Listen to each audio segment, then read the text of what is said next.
Before the spotlight, there was silence. Before the victory, there was a valley. Welcome to Riseverse, where legends aren't born, they're forged. Real pain, real power, real rise. This is not just a story, it's a spark. Let it ignite something in you. Once upon a time, in a small town in England, lived a girl named Joanne. She grew up in Yate near Bristol, an ordinary place with ordinary people. Joanne, or Jo, was a quiet child, often lost in her thoughts. She loved books more than anything, reading them under the covers with a torch. This love for stories was a tiny seed that would grow into a forest of wonder. Jo had a typical childhood, playing with her sister Diane and making up stories. Her beginnings were humble, showing that magic can come from anywhere. Her parents, Peter and Anne, worked hard, teaching her perseverance. Jo was a daydreamer, her mind far away in worlds of her own making. These early daydreams were the first sketches of the incredible tales she would later tell. The creator of one of the world's most beloved characters was once just a girl with a big imagination. She didn't have a map to global fame, just stories bubbling inside her. This is the real magic, an ordinary person creating something extraordinary. It tells us that we all have that potential. We all have a spark. We just need to find it and fan it into a flame, just like young Joanne did. In her quiet corner of England, she started to do just that. Joanne didn't just love reading stories, she loved making them up too. From a very young age, she was a storyteller. One of her first stories, written at 6, was about a rabbit named Rabbit. Even then, the spark of creativity was there. She wasn't just consuming stories, she was actively creating them. Her passion for writing continued as she grew older, filling notebooks with ideas. It wasn't for fame or fortune, it was because she had to. The stories were inside her, demanding to be told. She experimented with different types of stories, learning her craft. School was a place where she could sometimes share her love for writing. An understanding English teacher can make all the difference. But the real work happened in private, in those quiet moments with pen and paper. She wasn't thinking about bestseller lists, just her characters and their worlds. This deep connection to her creations would later make her stories resonate powerfully. This early love for stories was the foundation of everything to come. For anyone who loves to create, remember this: your early efforts matter. They are the roots of your future growth. Life threw some serious curveballs Joanne's way in her 20s. Her beloved mother, Anne, passed away after a long battle with multiple sclerosis. This profound loss would later add depth to her writing. After her mother's death, Joanne moved to Portugal to teach English. She met and married a Portuguese journalist, and they had a daughter, Jessica. But the marriage didn't last, and Joanne found herself back in the UK as a single mother. She settled in Edinburgh, Scotland, living on state benefits. She felt like a failure, struggling to make ends meet. Dreams of being a writer seemed almost impossible, but something inside Joanne refused to be extinguished. She would write in cafes, nursing a single cup of coffee for hours. Her daughter Jessica would be asleep in the pram beside her. These cafes became her office, a warm place to escape her unheated flat. It was in these moments that the world of Harry Potter began to take shape. This image speaks of incredible determination.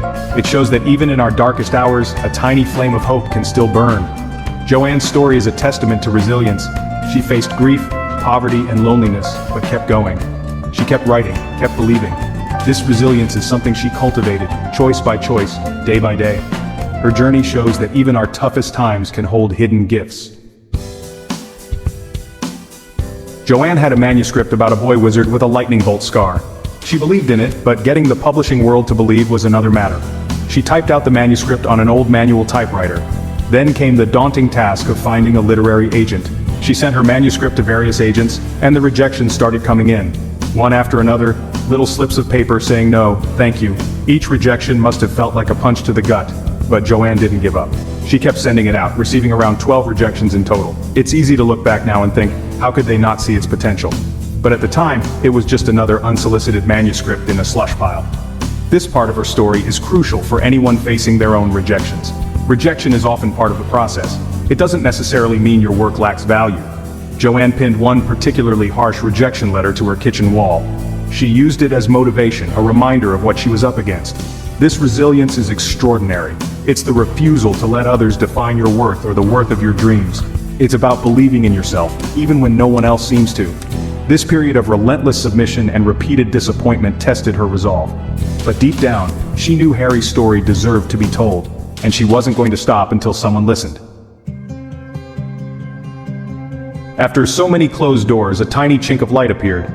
One literary agent, Christopher Little, decided to take a chance. His assistant, Bryony Evans, fished the first 3 chapters out of the slush pile. She was intrigued and asked to see the rest. Christopher Little agreed to represent Joanne. Finding an agent was a massive victory, but the battle wasn't over. Now the agent had to sell the book to a publisher. More potential rejections followed. Children's books, they said, didn't make much money. A story this long for children? Unlikely to succeed. Joanne had to keep her faith and trust her agent. Then, finally, came the moment. The phone call. Bloomsbury, a relatively small publishing house in London, decided to say yes. Barry Cunningham, the editor, agreed to publish Harry Potter and the Philosopher's Stone. He famously gave the first chapter to his 8-year-old daughter Alice to read. She loved it and demanded the next chapter. Her reaction was a key factor in his decision. He offered Joanne a small advance. It wasn't a fortune, but it was an acceptance. Her story was going to be a real book. The publication of Harry Potter and the Philosopher's Stone in June 1997 was initially modest. There wasn't a huge marketing campaign or massive fanfare. The first print run was small, only 500 hardback copies. Joanne was thrilled to see her book in print. But then, something magical started to happen. Children started reading the book and loved it. They told their friends and word of mouth spread. Soon, kids were devouring the story of Harry, Ron, and Hermione. The book started winning awards and sales climbed. It wasn't just a success in the UK, America embraced Harry Potter with enormous enthusiasm. The release of each subsequent book became a global event. Midnight queues outside bookshops, kids dressed up as their favorite characters. Harry Potter wasn't just a series of books, it was a cultural phenomenon. It got children reading in a way that few things had before. It sparked imaginations and created a shared world for millions. The books were translated into dozens of languages, selling hundreds of millions of copies worldwide. The impact went far beyond books. There were blockbuster movies, theme parks, merchandise, and a dedicated global fan base. J.K. Rowling, the once struggling single mother, became one of the most famous and successful authors in the world. Her creation had taken on a life of its own. It had traveled from the cafes of Edinburgh to every corner of the planet. It's an astonishing testament to the power of a good story. So what can we take away from J.K. Rowling's incredible journey? The most powerful lesson is resilience. Life threw its worst at her, but she didn't break. She bent, struggled, but found the strength to keep going, to keep writing, to keep believing. This resilience is something she cultivated, choice by choice, day by day. Another key lesson is the unwavering belief in her story.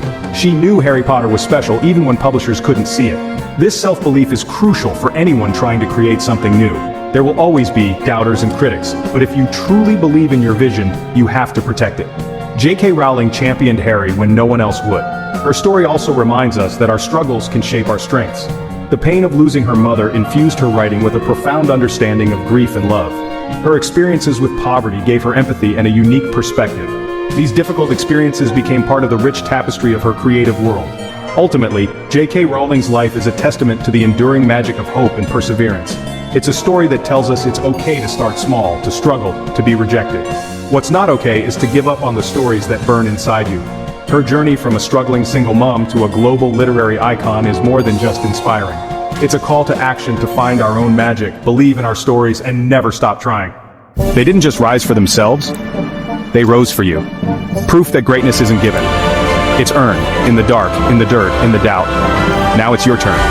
Rise no matter what. This is Rise Verse.